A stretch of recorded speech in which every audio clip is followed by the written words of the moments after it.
Bab 1 Kelahiran Kembali. Tanah tertinggi di benua Tianwuyu.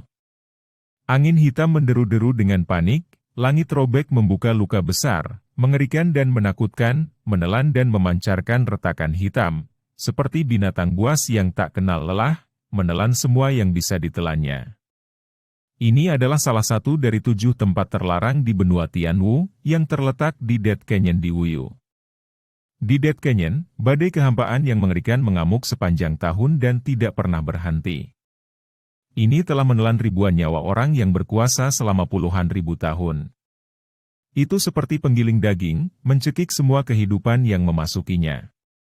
Itu tidak dapat diakses di sini, dan bahkan yang paling percaya diri kuat tidak akan datang ke sini. Badai kehampaan yang dahsyat cukup untuk dengan mudah merobek kaisar bela diri 9 hari yang kuat menjadi berkeping-keping. Kenapa? Shangguan Xier, Feng Xiaoyu, kenapa kau mengkhianatiku? Qin Chen berlumuran darah, berdiri di tebing di depan Dead Canyon, menatap dengan marah ke pria dan wanita di depannya, matanya penuh dengan kebencian dan kemarahan yang tak ada habisnya, rasa sakit seperti pisau.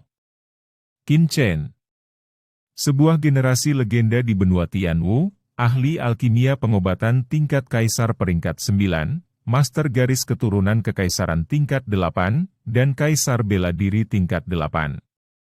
Dia telah menjadi yatim piatu sejak dia masih kecil. Tapi dia mematahkan belenggu ini hidup-hidup. Mulai dari master garis keturunan, dia mengubah takdirnya melawan langit. Dengan kekuatan garis keturunan, dia naik ke puncak dan berjalan keluar jalur yang belum pernah terjadi sebelumnya dan menjadi orang pertama dalam zaman.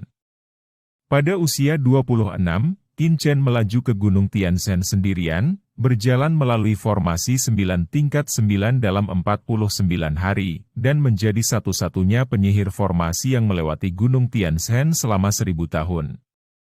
Pada usia 28, ia menerobos kaisar penyulingan obat 9 tingkat dan menjabat sebagai sesepuh kehormatan Istana Apoteker Daratan. 30 tahun, dengan pencapaian kaisar garis keturunan urutan ke-8, bahkan 10 kaisar garis darah teratas dari menara garis keturunan, tanpa kegagalan, terkenal dengan daratan. Menjadi legenda tertinggi di daratan. Ia memiliki seorang gadis cantik bernama Shangguan Xier, yang dikenal sebagai wanita cantik di daratan Cina.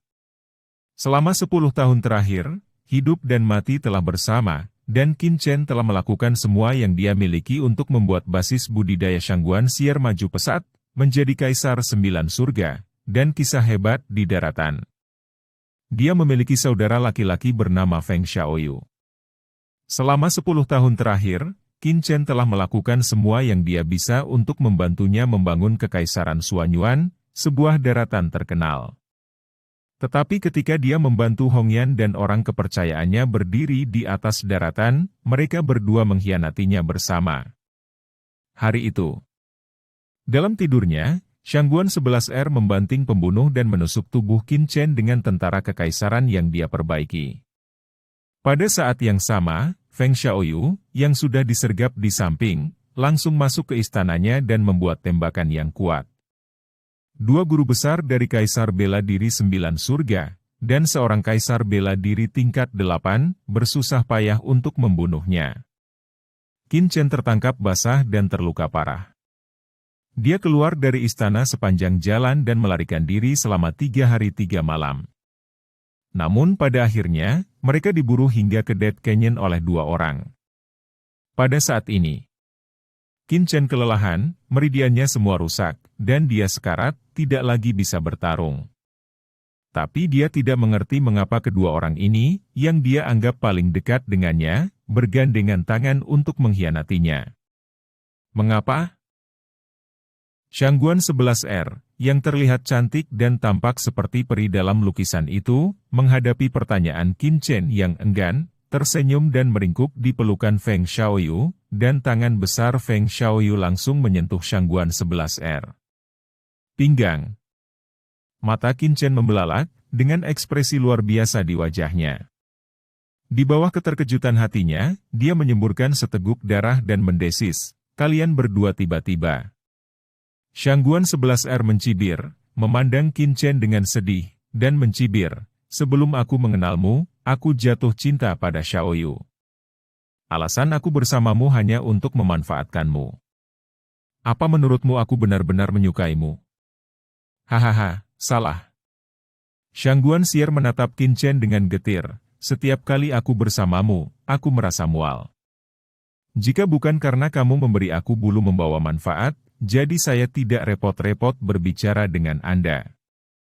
Dalam 10 tahun terakhir, setiap kepindahanmu telah menjadi rencanaku dengan Xiaoyu.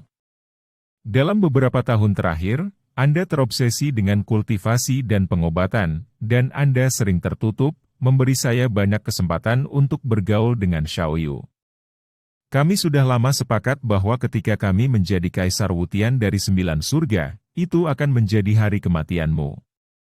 Akhirnya, dengan bantuanmu, aku menjadi Wudi Surga 9, dan Xiaoyu mendirikan Kekaisaran Suanyuan. Kita akhirnya bisa bersama secara terbuka. Ini sebabnya. Shangguan 11R tertawa, tawanya penuh dengan keangkuhan, kebencian dan ketidakpedulian, sangat berbeda dari Shangguan 11R Qin Chen yang lembut dan berbudi luhur. Wajah Qin Chen seperti abu. Selama 10 tahun, wanita ini memang sengaja berusaha mendekatinya. Ini konyol bagi diri saya sendiri, tetapi saya tidak menyadarinya, saya hanya tahu apa yang telah saya lakukan dengan tulus. Tanpa diduga, lengan baju merah dan aroma 10 tahun terakhir ini ternyata hanya skam.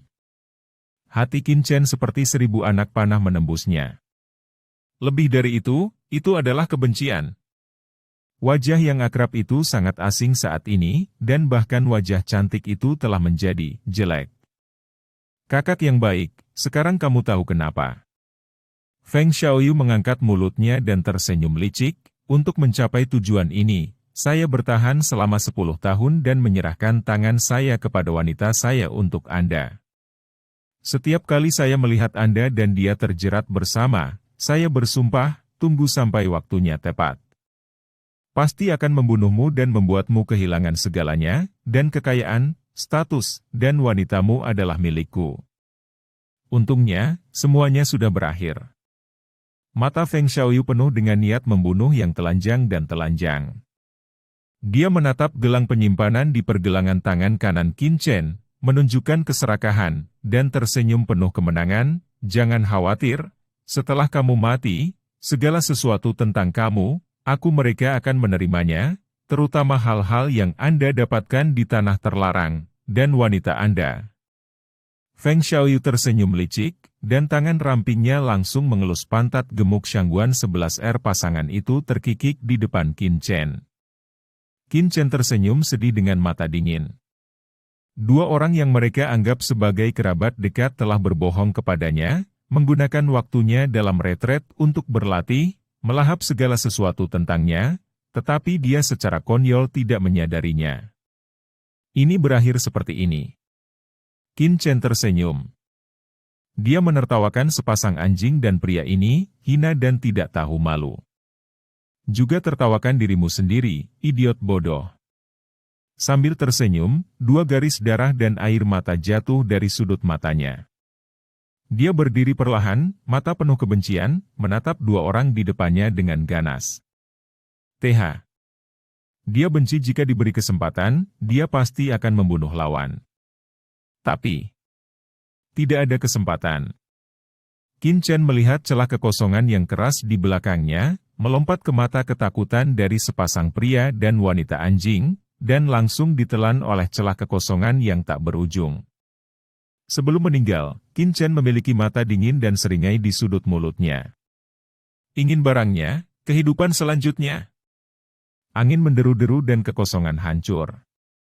Di tebing, hanya raungan amarah Feng Xiaoyu dan Shangguan 11R yang bergema untuk waktu yang lama. Benua Tianwu, negara bagian Qi besar, rumah Pangeran Dingwu. Shangguan 11R, Feng Xiaoyu, kalian dan anjing, aku benci itu. Seorang pemuda tiba-tiba terbangun dari ranjang berlapis emas, dan duduk dengan marah, kemarahannya melebar, matanya tampak seperti bintang dingin, dan awan kebencian yang tak terlupakan meledak darinya. meneteskan keringat dingin. Di tempat tidur, pemuda itu mengepalkan tangannya dengan erat, membiarkan kukunya masuk jauh ke telapak tangannya, dan ada rasa sakit di hatinya, tetapi dia bahkan tidak menyadarinya. Butuh waktu lama sebelum dia kembali ke akal sehatnya, menatap kosong ke tempat tidur antik dan atap di depannya, menatap kosong. Ada apa? Bukankah dia sudah mati? Rasa sakit yang kuat tiba-tiba datang dari pikiran Qin Chen, sehingga dia meraung kesakitan. Disertai rasa sakit itu adalah ingatan baru. Saya dilahirkan kembali? Segera, Qin Chen membuka matanya tiba-tiba, dan setelah memahami apa yang telah terjadi, bahkan jika dia adalah pembangkit tenaga listrik teratas di benua itu, dia memiliki pandangan yang luar biasa pada saat ini. Dalam kenangan. Hari ini, itu adalah 2516 dalam kalender Dewa Bela Diri, dan 300 tahun telah berlalu sejak kematiannya di kehidupan sebelumnya. 300 tahun, perubahan hidup, situasinya berubah. Bekas Kekaisaran Suanyuan, di bawah perluasan Feng Xiaoyu, menjadi dinasti pertama di daratan, dunia sangat kuat, dan gelar Suanyuan Agung. Mantan Shangguan 11R mendirikan Misty Palace. Nama depannya adalah Permaisuri Lingbo, yang dikagumi oleh ratusan juta orang. Mengandalkan pil ajaib yang ditinggalkan Qin Chen, keduanya telah menjadi eksistensi tertinggi di daratan, dan seluruh benua akan bergetar 3 kali dengan menghentakkan kaki. Tapi Qin Chen terlahir kembali di negara terpencil kecil di daratan. Tuhan membuat saya hidup kembali, Shangguan 11R, Feng Xiaoyu, Anda menunggu. Saya Qin Chen kembali, mimpi buruk Anda akan datang, suatu hari, saya Qin Chen secara pribadi akan menginjakkan kaki di alam bela diri dan mendapatkan semuanya kembali. Qin Chen mengepalkan tinjunya dan bersumpah demi surga di ruangan yang sederhana dan kaya ini. Niat membunuh yang kuat itu berubah menjadi angin puyuh tak terlihat di atas ruangan ini, yang berlangsung untuk waktu yang lama. Chen Er. Dengan derit tiba-tiba, pintu terbuka, dan seorang wanita cantik berjubah bersih dengan hosta di kepalanya berjalan dengan cemas, melihat Qin Chen yang terbangun di tempat tidur, matanya yang cemas tiba-tiba mengungkapkan sedikit kegembiraan. Warna. Hebat, Chen Er, kamu akhirnya bangun, ibuku khawatir tentang itu. Dengan tetesan air mata di bulu mata panjang wanita cantik itu, dia memeluk Qin Chen, menangis dengan keras, tetapi dalam tangisannya, ada rasa senang, pelukan hangat itu membungkus Qin Chen, dan membuatnya bangun. Dia penuh dengan kebencian di dalam hatinya, tapi sedikit kehangatan naik tanpa bisa dijelaskan. Nama wanita cantik itu adalah Qin Yueqi, putri Raja Dingu dari Kerajaan Qi Agung dan ibu dari Qin Chen. Pemilik asli tubuh ini sebenarnya bernama Qin Chen, karena dia bertarung dengan orang-orang di Akademi Bintang di ibu kota kerajaan, dan jatuh ke dalam panggung seni bela diri, kepalanya terbentur, dan jatuh koma selama 3 hari 3 malam. Pada akhirnya, tubuh itu secara tidak sengaja diambil alih oleh jiwa Qin Chen 300 tahun yang lalu, dan dia memiliki kehidupan kedua. Chen Er, kamu telah koma selama 3 hari 3 malam. Kamu menakuti ibumu sampai mati. Di masa depan, ibumu tidak akan pernah mengizinkanmu bertindak begitu sembrono. Aku mendengarmu. Jika kamu pergi, bagaimana kamu bisa membiarkan ibumu hidup sendiri? Wanita cantik itu membelai pipi kurus Qin Chen, matanya yang indah menunjukkan perhatian yang sungguh-sungguh. Qin Chen memandangi wanita cantik itu, dan sentuhan yang belum pernah terjadi sebelumnya muncul di jiwanya. Qin Chen di kehidupan sebelumnya hanyalah seorang yatim piatu, dia tidak menyangka bahwa Tuhan akan memberinya seorang ibu ketika dia harus menjalani hidupnya kembali. Dalam ingatan asli tubuh ini, ibunya, Qin Yueqi, memperlakukannya dengan sangat baik, dan itu dapat digambarkan sebagai sangat teliti, dan hubungan antara ibu dan anak sangat harmonis. Setelah Qin Chen terlahir kembali, jiwanya bergabung dengan jiwa dari tubuh aslinya, dan dia secara alami memiliki semua emosi yang awalnya dimiliki tubuh ini. Melihat wanita cantik yang cemas dan menangis di depannya, Qin Chen merasa bersemangat di dalam hatinya dan berseru, "Ibu, anak saya tidak akan pernah sembrono di masa depan, membuat ibu saya khawatir." Setelah mengatakan ini, Qin Chen merasa seolah-olah sebuah batu telah diletakkan di dalam hatinya, dan jiwanya rileks untuk sementara waktu, dan jejak perbudakan yang telah ditinggalkan juga benar-benar lenyap. Qin Chen tahu bahwa ini adalah kesadaran Qin Chen yang asli, dan setelah mengetahui pikirannya, itu benar-benar hilang. Mulai sekarang, hanya ada satu kesadaran yang tersisa di tubuh ini, yaitu Qin Chen.